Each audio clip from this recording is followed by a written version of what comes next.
Hello, and welcome to another community call of Kleros. This is October 15, 2025. How are you, Jean? Good to see you. Great to see you too. Doing great. We have tons of special things for today because we have a very special announcement about, well, not very special. Everything we announce is always special. But today we are launching our new batch of the Kleros Fellowship. So last week we talked a bit about the Stanford and Kleros partnership with the Stanford Journal of Blockchain Law and Policy. We also presented this in the context of lots of collaborations we have done over the years with, academia and institutions, and the fellowship was a really important part of this story. So let me tell you a bit about it. So in 2018, just a bit more than 1 year after Kleros started, we launched this initiative called the Kleros Fellowship of Justice in order to create a community of researchers about decentralized justice in different topics, including computer science, mathematics, economics, law, all of these cross-discipline topics that are covered by Kleros. So we wanted to start making a community. So just 1 year after the project started, we already were launching this initiative. And this is a 6-month remote program that anyone can join. You have over the program monthly progress meetings where you share what you're doing, and then in these meetings you get mentorship from team members. We always open up our very busy schedules for trying to help our participants in the program do their research. I mean, you can have individual calls with me, you can have individual calls with William, or with any team member that you want to have a feedback from or guidance. You can just ask that and we will make this happen for you. And then the research outcome will be shared in our social, so everyone will be able to read it, okay? So, and then you will get a $1,000 PNK reward.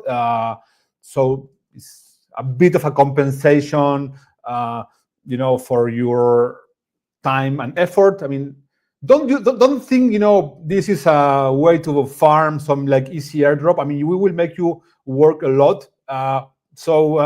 Because some people think, oh yeah, this is a easy $1,000. No, you have to do like a very important research. You will get lots of feedback. You will get, if you are seeing this from the point of view of a journey of personal improvement and because you want to be part of the community, that's great. If you see this as a way to farm some easy money, I can promise you it's not going to work for you. I mean, then you will drop out. So, but more important than this reward, you will earn a certificate that will prove to everyone in the community that you are one of the graduates of the program, and you will have this recognition within all of the citizens of the Kleros Republic. So you become part of the aristocracy of Kleros if you get to finish the program. Okay. So since 2018, we ran already 8 rounds or 8 batches of the fellowship. These are some of the participants. Let me just give you some examples of types of research that were done in the context of the fellowship. So some of the fellows did research about empirical and economic topics. For example, Paul Ponik, is a professor from the US, and he studied the biases in the juror decisions.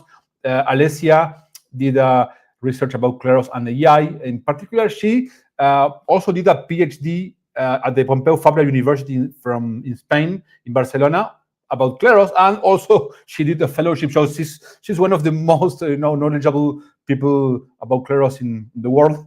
Then Luis, who is an arbitration lawyer from Stanford, he was doing his PhD in law at Stanford, and he did a research for the fellowship about law and economics with lots of interviews, lots of statistical analysis of the community, of the staking ratio. So this is a really good also piece of research, and it was also so good that it got to be published in the Ohio State Journal of Dispute Resolution, which is a very important journal. So if you take the chance to do like a very good research for the fellowship, you can get published at a really good place. So this was one of the successful cases of the fellowship.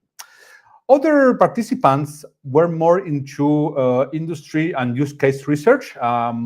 So, for example, Paolo Archila is a lawyer from Guatemala, did research about the use of Kleros for IP disputes.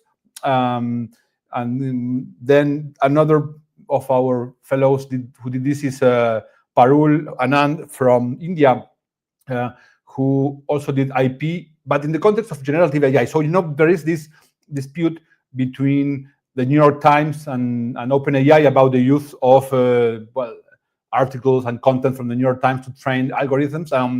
Sometimes, some of that training data gets into the answers done by the generative model. So this is triggering lots of disputes concerning IP breach, and this is the topic that Parul studied. Then other fellows were doing, for example, how to use Kleros in the context of the design movement, how to use this in order to decide which papers should be accepted into a decentralized journal, how you can use decentralized mechanisms, including Kleros curation for this type of decisions. Ines, who is from Portugal, she did research about real-world assets, and she's actually working on this. Okay. And also, again, this one is from the last fellowship about the use of Kleros for solving disputes in the context of real estate markets and disputes happening, construction types of disputes. So this is another one. Another category of fellows is those who come from the field of law and they want to do research about Kleros as an arbitration tool, and in particular, how it fits into traditional frameworks for arbitration, like the New York Convention. We have like 5 or 6 of this type of research. The first one doing this was Dimitri, a lawyer from Russia. Then Jake Lauter, who is an Australian working in a very important arbitration firm from Sweden. He also did a paper about this. And then Diana, a lawyer from Mexico, she studied this topic from a more skeptical perspective of Kleros not complying with arbitration, framework. But we are not here just to sell you Kleros. We are here to find the truth. So if you have some paper which could be critical about Kleros, it's welcome to. Okay, and then if we know why it's critical, then we can implement different measures to correct what make Kleros more likely to be adopted. Then another bunch of participants were more in the how Kleros can become legal in the context of national regulation about mediation or dispute resolution in general. We had people like Faye doing this in Nigeria. Clara Lin did this in the context of Chinese regulation. This is a team of brother and sister from Dominican Republic that did a research, a very, very thorough piece of research about how and in which context Kleros can become binding under Dominican Republic legislation. And maybe the most famous case of research done in the context of the fellowship was done by Mauricio Virués from Mexico, who did an experiment as part of his fellowship research, which was about understanding how Kleros could become binding under Mexican law. And this is what he did. So he is an arbitration lawyer from Jalisco, one of the states in Mexico, and he put into a leasing contract arbitration clause where Kleros was designated as the arbitrator in case there was a dispute happening. And so this was the contract. This is the actual clause of arbitration that he designed for this experiment. And then a dispute started in this contract because the landlord accused the tenant of not paying the rent on time. Then this case was sent to Kleros. Kleros made a decision with 3 jurors, and here you can see what are the justifications that jurors did about this case. So everything is public, and you can actually read this in the report that Mauricio wrote for the fellowship. And jurors said that the landlord was right about the case. So this was presented into a national courthouse from Jalisco, and the judge, saw that there was a clause for arbitration. There was a dispute resolution process that followed the provisions from the clause, and so he recognized the validity of this decision, and then he ordered the eviction to be done in 5 days. This is a report, you can read it, it's public, it's English and in Spanish if you want it, and then lots of papers from different countries and different topics actually have cited this very famous report that was done in the context of a fellowship. So if you do a really good work in this context, you can become like a widely referenced author. You can just, don't take my word for it, verify. I mean, look, Mauricio Virués, Google Scholar, and you will see lots of very good references, including in Wolters Kluwer and, Thomson Reuters and many other places, okay? So now we are starting the 9th batch of the fellowship, and as every time we start a new batch, we mention a bunch of hot topics that we want people to do research on. So these are some of them, of those that we want to target this time. So gaming and esports is an important one. How can you use Kleros for solving disputes in the context of, cheating in esports tournament? How to use Kleros in the context of the DCOM movement. So decentralized commerce is a category that the Ethereum Foundation is pushing a lot now in the context of trying to bring Ethereum to more real-world use cases. In the case, for example, freelancing, e-commerce. So this is everything that goes into this category. So this is what we were targeting at Kleros as early as 2017. Alice and Bob, freelancing contracts. So now this is coming back, and then if you want to do research about this, this is one of the top topics for this batch. IP, I already mentioned this a bit, so I'm not going to go into this. We have an app that we developed internally called Mirrorfall that is using AI agents to try to solve disputes, and then it can be escalated to Kleros in case there is an appeal. Then all of the enterprise use cases, what we are doing in Lemon, what we are doing in Mendoza, how can we expand these types of use cases. Then everything related to Kleros as a Supreme Court for DAOs or dispute resolution in the context of DAOs, all of which goes into governance topics. As mentioned before, how can Kleros be done, legal in the context of existing legal frameworks? We already mentioned some things that happened in the past few years. Is the Mexican Congress passing a law for dispute resolution and innovation, mentioning decentralized justice as legally binding in Mexico.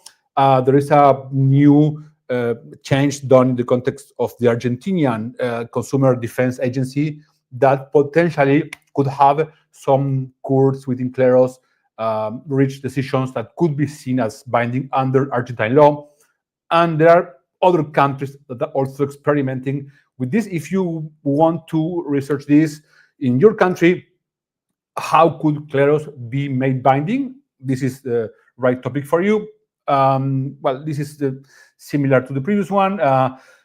Then all of the more use cases related to how Kleros can be used to moderate content on social networks, how it can be used for detecting fake news. If you want to learn about this, you can watch my talk at the HTC conference 2021 about free speech, and then the talk I gave at the Neuchâtel conference about dispute solution on social media from 2024, and I give some ideas of how we have been thinking about this. Okay. And the big topic now, which is the AI and dispute solution, how can we combine AI tools with decentralized juries? Could we have AI agents as jurors, or how should the sequence work? Could we have a first instance done by AI? And if this is appealed, go to a panel of humans, or how many jurors we want, and how can we make mechanisms that don't fall well to prey of biases and all of different situations that can happen with algorithms that can affect the rights of users. So this is a really, really hot topic. So welcome, guys.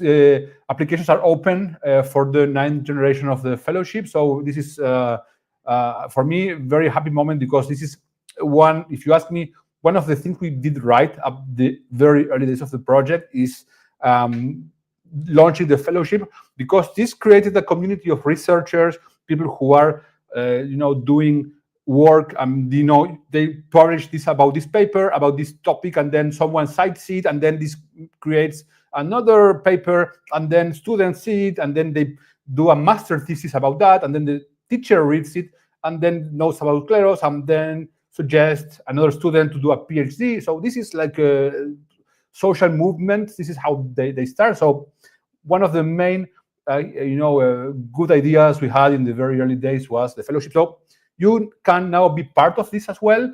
So you can apply now.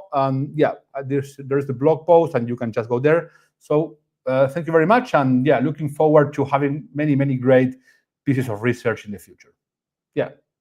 Thank you. Great. I think this will be another great presentation to have on our channel, because it's we're kind of building this history, right? And I'm very curious to know how these new propositions will be impacted by the ongoing things that we are doing with Lemon and Mendoza, because the previous batch didn't have that yet, right?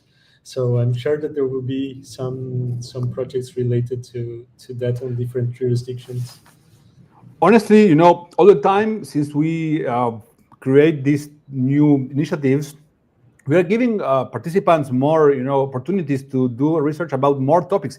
To me, if you are interested into the AI and the legal and dispute solution, the smart way to play this is, okay, do the fellowship, and then use the fellowship to try to do a piece of research that you can submit to the Kleros Stanford Symposium series. And this gets you a really good chance to have your research published at the Stanford Journal of Blockchain Law and Policy, of which we are sponsors alongside the Ethereum Foundation.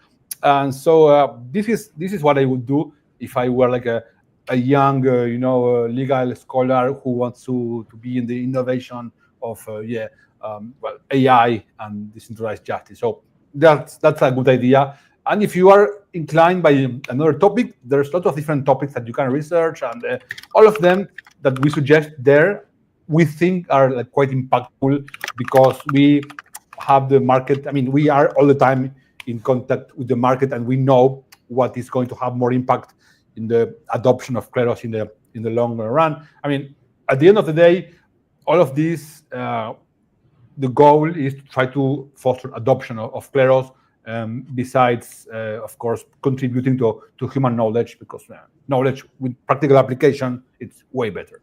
So do apply. It's up there, and then after the applications, unfortunately, we cannot accept everyone, because we usually get several dozen applications. So we will choose participants based on their motivation, based on their type of research topic, and then we go through interviews, and then we decide. Typically between 7 or 9 or 10 are accepted in each batch, and you can see, that the acceptance rate has gone down, because we at the beginning we didn't have many applicants, as you imagine, but now we do have a lot. So we need to.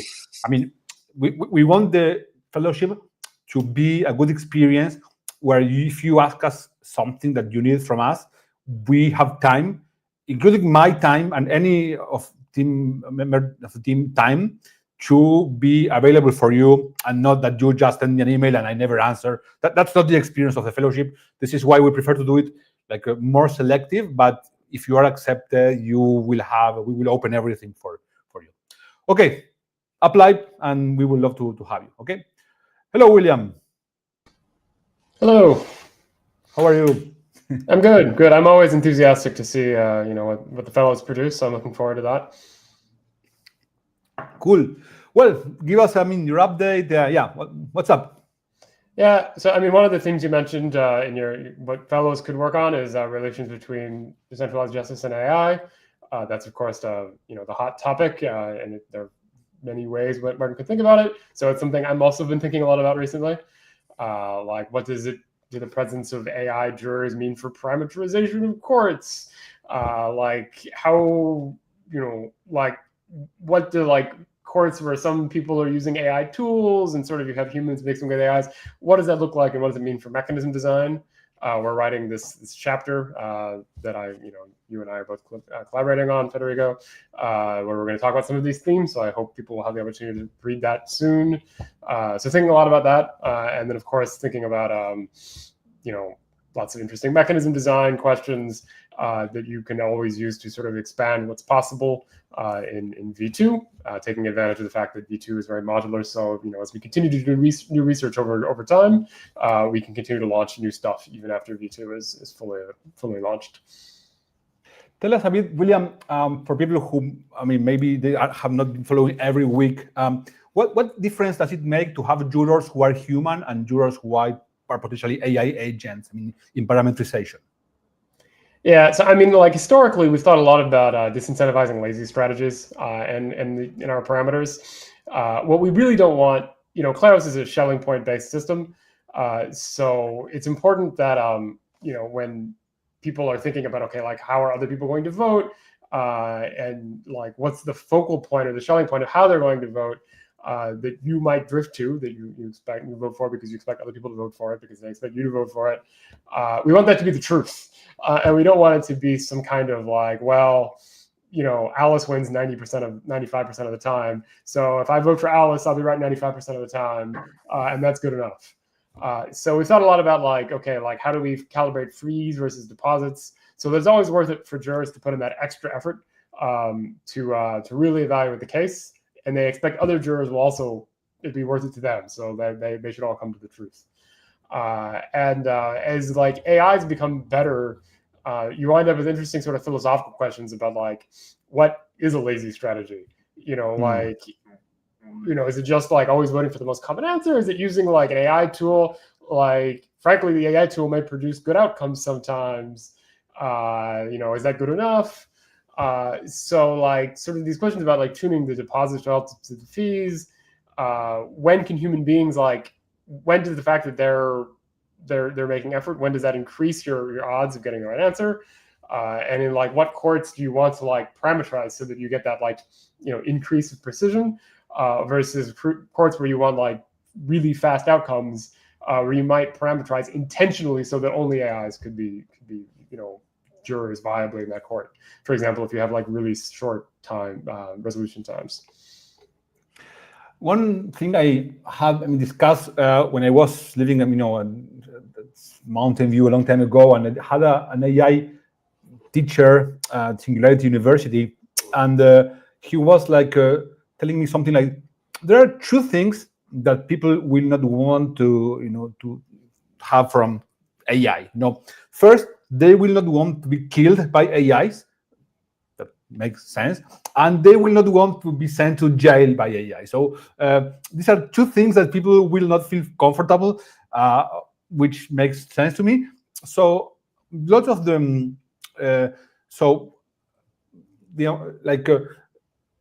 mechanisms that will be developed in the future, we have to have this into account. Sometimes AIs could produce, more accurate decisions about cases. But will this be acceptable for people who actually need to accept them, to consider them binding? And how will law react to this? So you have like lots of people who are now doing research about AI and ethics. And there was a conference done a few years ago called the Asilomar Conference, that developed the Asilomar principles. That one of the principles is it's a bunch of principles about how ethics of AI tools. And one of them is about the use of AI in the judiciary. I mean, this is really bad. It's unacceptable to just have a decision done by an algorithm that cannot be appealed to humans. I mean, this is a requirement. All of the regulation tends to consider like a dispute resolution or legal elements as high risk. This is why there is a requirement about potentially appealing to humans. But this is not easy, because humans also have an incentive to just comply with the AI. I mentioned this in my talk in the HCC conference in Cannes in the last HCC, where if you are a human and then you have like you're a parole officer and you get like a prisoner that you need to decide whether to release or not, and then the AI tells you this is 95% chance of reoffending. But you think maybe not. Maybe you had an interview with him, and seems he wants to reform himself. But if you release and then the guy reoffends, you will be in trouble, right, William? Yeah. And I mean, that gets to the heart of the sort of mechanism design questions about how do you create incentives so that the human beings will like really provide oversight. So that when you appeal to human beings, they'll actually look at the thing, and rather than just like default to whatever the AI says. We want to like create like a system where there's like a market where the AIs compete against each other to best align with the human beings. But for that, you actually need the human beings to have the final say. I wrote some time ago, last year, December 2023, an article at the American Bar Association. I was a guest writer about this topic. I was like, how can you use Kleros to overturn potentially, decisions done by some AI that could be biased? And one good thing about Kleros in this context is that, maybe for this type of use case, you do want jurors to be maybe like anonymous, so they will because being held accountable for contradicting an AI decision, well, you could end up in trouble. So people will not want to do it. There is I don't know if you saw this movie called Artificial Justice. It's in Spain, a Spanish movie. So there is this referendum where Spanish government is proposing to replace the justice system by AI, and at one point there is one rogue judge that there was this algorithm saying, this guy is like 85% guilty, and she releases the guy. Her boss comes and tells her, what were you doing? I mean, 85% guilty. I mean, this is completely unacceptable for you. And she gets into trouble because of doing that. So if you want to learn more do watch this movie, Artificial Justice. It's a Spanish movie. This is great because it poses all of the right ethical questions that we will have to answer in the future. Okay, anything else, William, from you? No, that's all for this week. Awesome. Thank you, William. Okay. What do we have, Jean? Today we are going to discuss a bit about Mendoza. You're mute. Yes. Sorry. Let me add Marcos to the stage. He was pretty busy. We got him to participate here, but I don't know if he has a lot of time to I just Hello, have Marcos. 2 minutes. Thank you for coming. So I'm going to be quickly. Just Go ahead. How are you guys? So yes, as Jean just mentioned, last week we were in Mendoza we were presenting and doing a workshop last Monday. Oh, sorry. I was receiving a call. So we were last Monday presenting and giving a workshop in Mendoza, in Lavalle, more exactly. Sorry, I'm receiving a call and I'm it's I distracting. know you are busy, but you need to send them to your secretary. It's okay, it's okay. Lavalle, remember, is this town from Mendoza where we signed the Convenio Marco last year. Well, this convenio marco is like an agreement where there's a jury from this place, from Lavalle, that using Kleros results in a consulted way. So again, we were there last Monday giving this presentation and workshop, where there was a lot of people attending to the presentation and to the workshop. For the presentation, I think there were about 100 people listening, and in the workshop there were about 50 or 60 person interacting for the first time with the blockchain, and later interacting, of course, with the court, with the university court. So it was a complete success. There were important people from Mendoza too. We had Mario Adaro, who is a jury from the Supreme Court of Mendoza, and then we had other important people from Lavalle and Mendoza too. And then the next day, on last Tuesday, we went to the Champagnat University, where we were presenting there too what we are doing again with in Lavalle. Fernanda, that is the jury of Lavalle, was presenting with us. The Champagnat University is the university where last year was hosted the Ethereum Argentina.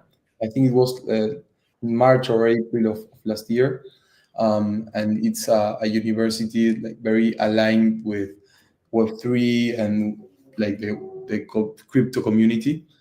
Well, it's good that we are in contact with them. And just one thing. Sorry. It's where in this university, it's where we launched the integration with Lemon last year, and they yes. also they are also running nodes with running Ethereum nodes and things like that. So it's pretty nice to be there again.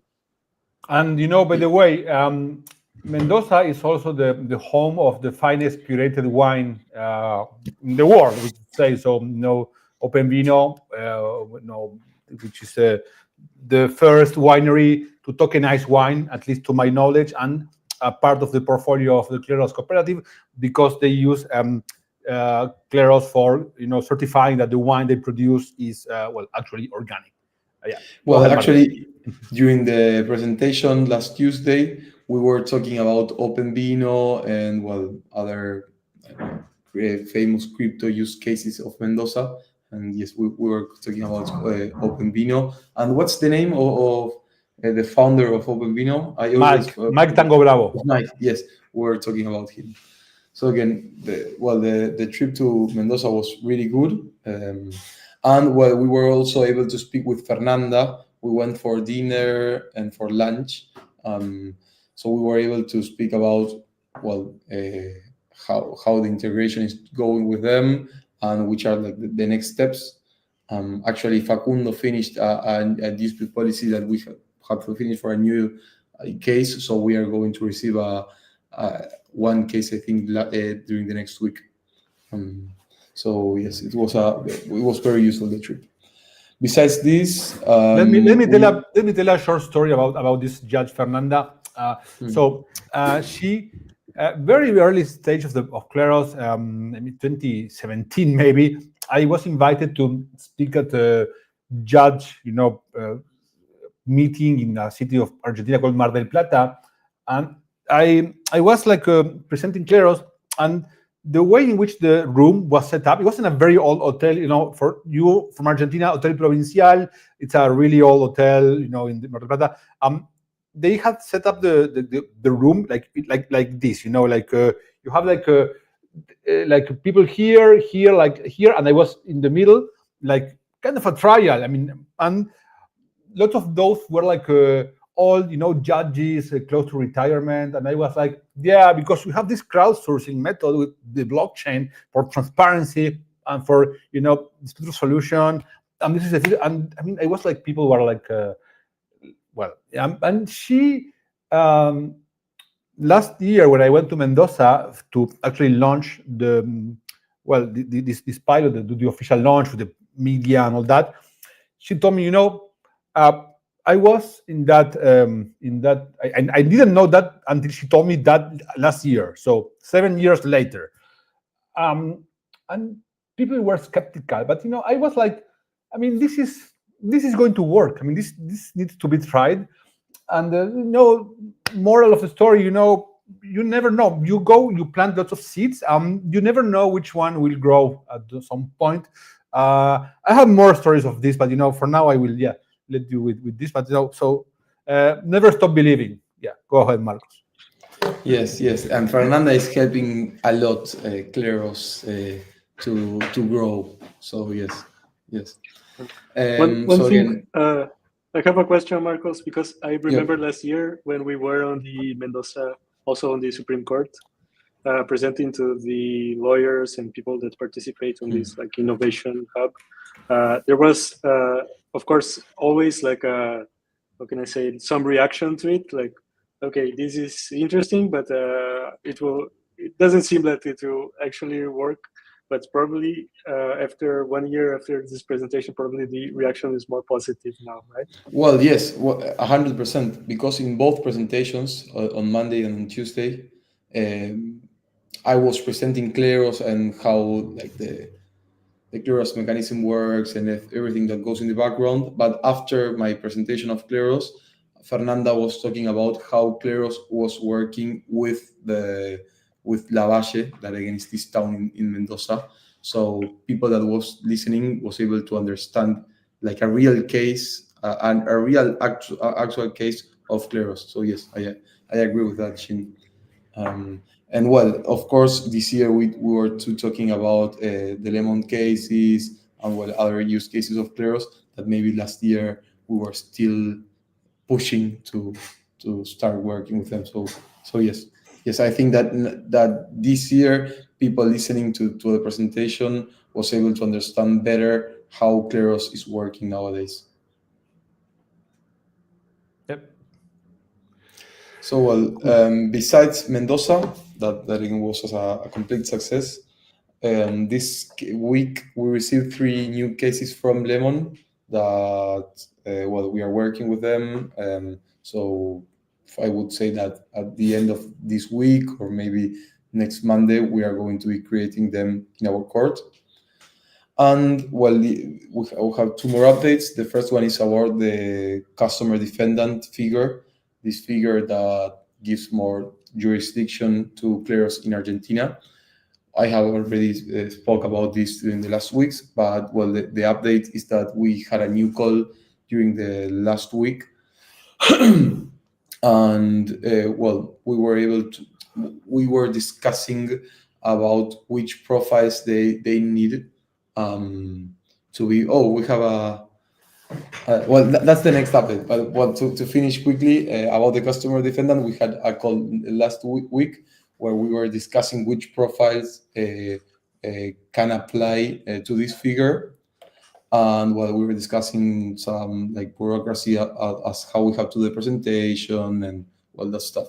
And well, the last update is that we have Lucia here, that she is joining the business development team. She's going to be helping us in everything related to Kleros Enterprise. So Lucia, if you want to present yourself. Yes, of course. Thank you, Marcos. Okay, so hello everyone. I am so happy and excited to be joining Kleros because I really love the vision that Kleros has of building a more decentralized justice. And about me, I am from Buenos Aires, Argentina. I studied and graduated from a design school, and later I specialized in customer experience design. And of course, I love business strategies, and I really want to help Kleros grow based on my experience. And yes, I think that's it. Thank you. Welcome to I can Kleros. say yes, welcome, and I can say that she's already helping with everything that she just mentioned. We're working in how to improve the manual process, and we're contacting new leads, and well, everything again related to what we have been doing with enterprise. Lucia is going to be very helpful for that. Thank you.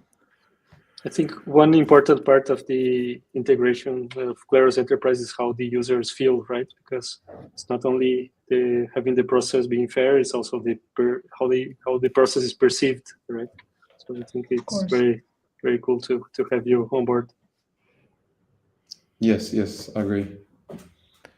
Now, if we only make the subgraph work, that's all we need to, for Kleros to take over the world, basically. But that you cannot help with the subgraph, unfortunately, Lucia.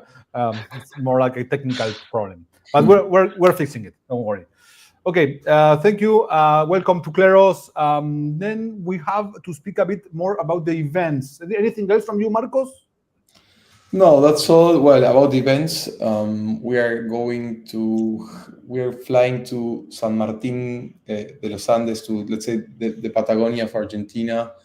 I think it's in 2 or 3 weeks, where there's an event from the Ethereum Foundation that we were invited, and we are going to be presenting about what's Kleros, where people there, I would say that most people of the audience there knows what Kleros is, but we are going to be presenting like the real use case of Kleros, speaking about Lemon, speaking about Mendoza, MedLife, and well, that kind of integrations that are creating a lot of good noise. Yeah, so this is going to be really cool. I would love to go there, but they have so many other things. But this is one of my favorite parts of the world, San Martin de los Andes. We will have lots of things going on during that Connect. As you know, it's going to take place in Argentina. So before that Connect, I will go to Chile to speak at a conference called Legal Week 2025 with most of the people who are doing legal innovation in Latin America from different countries. It's going to be a really cool event. Trying to see if we can also have some pilot in Chile.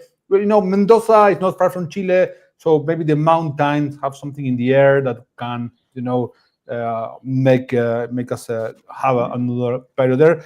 Going to go to speak at this event, and maybe we are going to do special Kleros meetup, small conference for people who are interested, as we did in other places in Brazil, we did in Mexico, Central America, everywhere I go, I try to do this. So this is how we get the integrations. Then after that, the Connect, we have so many different things that, so we will be at the SIDGov Governance Day. Alex is going to be speaking about the future key and prediction market for making decisions. Then we will have, I'm going to be speaking at the main conference in a panel. I think it's going to be about the history of Ethereum of Argentina, and well, people who were like making projects from the early days. Then I was invited also by business school called EI, where I did my PhD, and where Marcos is actually doing his MBA, to make a workshop about building companies in Web3 and all, how to build web open source projects and all of the community managing and all of the, don't think, that everyone does a weekly community calls. This is a really open, way to building in public, as they said in this book. So I'm going to do a workshop about that with the topics that we used to teach to our projects from the incubator, a bit about crypto economics, a bit about community building, a bit not about software development, but more about the strategy and the business part of building a project. So I'm going to do that. Then we are going to have, so I'm going to be speaking at Funding the Commons. This is a side event where going to be in a panel with Mario Adaro, who is the judge from the Supreme Court of Mendoza, who helped us push the integration with the Mendoza, with Lavalle. So I'm going to speak about this. I mean, how can we use Ethereum for actually solving everyday people problems, neighborhood disputes, so people can understand how this helps everyday people and not only, a DeFi, speculation, whatever. So that, Jean, who else do we have? Facu is going to be speaking at like many, legal events, I think. Yes. Maybe you remember.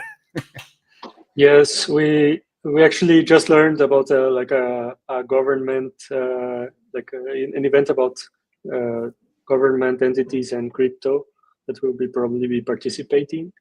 And I am participating on, I'll be going to ETH LATAM in Sao Paulo. So I'm very excited to present these latest use cases to the Brazilian audience, because Brazil is a huge, huge market. As you know, Federico, there's lots of legal innovation there. People are really advanced in these matters, and I think we have a huge opportunity to get some pilots. It's a continent, Brazil. Basically. Yes, and people buy online. Well, everywhere people buy online, but there's and they are highly litigious also. They like to complain and to get into disputes. I'm not saying that is statistics say that. Yeah. Yes, and people don't. Let's say they don't settle for anything less than what they bought. Let's just say it that way. And still there's still we need to have more presence in Brazil, I think, and this is a good way to start. This conference is called ETH LATAM. They already done this in Buenos Aires, I think, Honduras last year, and this year it will be in Sao Paulo. And lots of people coming for Dev Connect will be in this conference, and they are also inviting local regulators and people to the event. So I think it will be pretty good. And where else? I think there is a football event that I'm not very happy about, because we will not be participating with a team, but the team members will be showing the potential, right? That's the problem when they know you are too good and that you are never defeated, that they will not invite you. So, that's perfectly rational, behavior, I guess. But we might play through a Trojan horse strategy. Yeah, I think we should organize a contest between the winners and the Kleros team. So even if the Kleros members are on the winning team, they should not be allowed to play that. So what will happen? This team will have different Kleros members, and when we win the championship, then we'll take out the XYZ project shirt, and guess what you have underneath? That is what is going to happen. I think if we lose, all maybe good, we can use the Kleros jerseys. Maybe we can propose to be called as well as the name of this other project, but to use the Kleros jerseys. Only if we win. No, we are going to win, of course. Okay, then yes. Yeah. Okay, so we have that tournament. I may or may not play. We'll see. We will see. I will see how I feel. Anything else about the Dev Connect? We will have a stand also at a very nice booth where we will be doing workshops for people to experience being jurors in Kleros and resolving Lemon and Mendoza disputes. So that is going to be really cool. I'm sure I'm forgetting 3 or 4 events where we will participate, but I'm old and my brain will cannot hold that much information. Yeah, we're still recovering from the Stanford announcement last week. It was mind blown.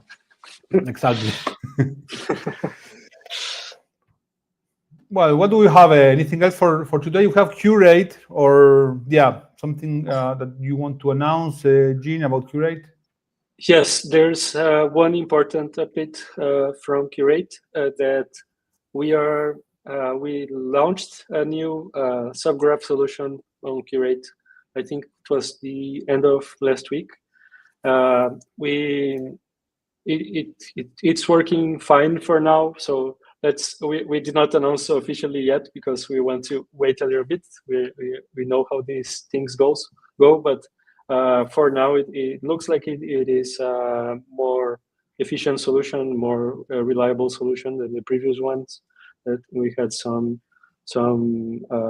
delays and things like that. So if you are a Curate user and you find something is not working properly, please report. But we are very positive that this one will help us make it more reliable. Another thing about Curate is that we are constantly having disputes coming from Curate cases. So the curation court is pretty active. If you have PNK staked on other courts, you're not receiving cases. I think it's a good idea to stake on the curation court in Gnosis Chain. And of course, you have the juror rewards that are around 25 to 30% lately. So it's apart from receiving the fee from being a juror, you also get the PNK rewards. And we introduced a new network this month that receives rewards. There is called Linea. I think we have been receiving lots of submissions from this network. I think it's a good opportunity to maybe, let's say, pick the most common contracts and tag them. There are probably there are lots of easy opportunities to pick, let's say. And as we always mention, this tagging a contract and or token on these registries gets you added to the block explorer that is from the Etherscan family. In this case, LineaScan or BaseScan or GnosisScan, and also on the block explorer from the Block Scout family, and also on Otherscan, which is an open source solution. So it gets you featured on these block explorers on our MetaMask Snap, which is kind of an extension for MetaMask, and also Zerion and Mu wallet. So it's if you see a new project that you are participating on, or if you're a developer, it's a good idea to get registered there. Another disputes that we are receiving on the curation case, the curation court, are coming from Seer. As you know, Seer is a prediction market platform. There is permissionless, so anyone can create a market. And how does Seer ensures that these markets are created properly? They have like well-formatted questions, or they have like correct answers for the markets. So the way that they do to filter these markets is to allow people to register the markets on Kleros Curate. And there are lots of different rules that the markets need to follow to be, let's say, Kleros curated. And we are receiving some disputes for that. And there are actually some disputes about this Uniswap Cup that we'll be participating on. So that's another interesting thing. You know, curation is a lot about dispute prevention, because if you curate and certify a market as being properly structured with clear, decision guidelines on whether the goal was or not, accomplished, then you might avoid having to go to a dispute, to solve it ex posteriori. So, I mean, if you can avoid a dispute through certification, try to do it. Either way, Kleros got you covered. Yeah, definitely. Yeah. There are some points when there are some disputes that happen where no one is happy when the resolution comes. So at least if you certify the market before and you reduce the amount of drama that you can have later. Yeah. So that's good. So well, since we mentioned Seer, there are lots of different use cases that are using the Seer infrastructure and Kleros as the oracle. So this week, the new Gitcoin round was launched, and one of there are lots of different topics that are being funded, different areas that are being covered, and one of the areas is about Ethereum contributors. There are lots of different repositories and their dependencies that they're kind of being weighted to see how many impact that they had on Ethereum. And there was an experiment done with Seer where the prediction markets were used to evaluate the impact of these dependencies. And there was also another evaluation done by people, basically. And people were asked which evaluation that they liked more, and it looks like two-thirds of the people preferred the Seer evaluation than the human evaluation. So this is another pretty good feedback that we had from that. And I think maybe another thing that was launched yesterday that I think it's pretty good. It's not about prediction markets, but it's about an integration of the Kleros escrow with this platform called ETH P2P. So it's basically a platform where we can sell, buy and sell things with a contract. There is P2P, and they launched I think 1 month ago, and now they're launching their integration with Kleros. So the buyers and sellers have the assurance that if there's a dispute, then the Kleros juror will rule on which party is right. So I think there are lots of attempts of creating marketplaces, right, Federico, on crypto.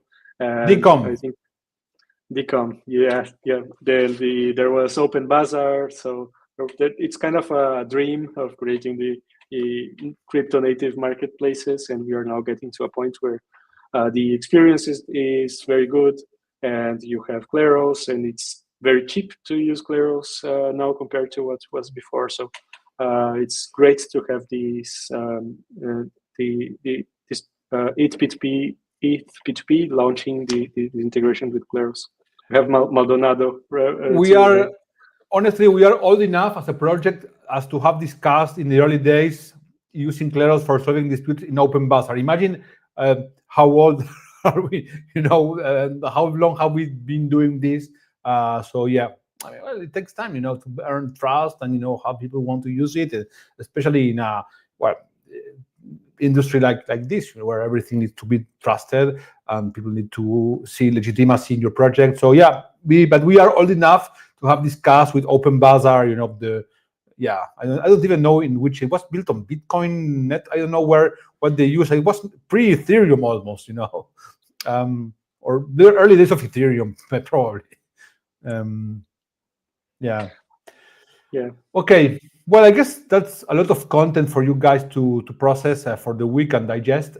Do apply to the fellowship if you want to be part of the aristocracy of the Kleros Republic, because at the Republic of Kleros, we don't believe in the aristocracy of money. We do believe in the aristocracy of knowledge and the contribution. So the fellowship is the best way for you to be part of that. Thank you very much for coming, and we will see you next week, Jean, at 6 p.m. UTC. Yes, exactly. See you all next week. See you guys. Bye-bye. Bye.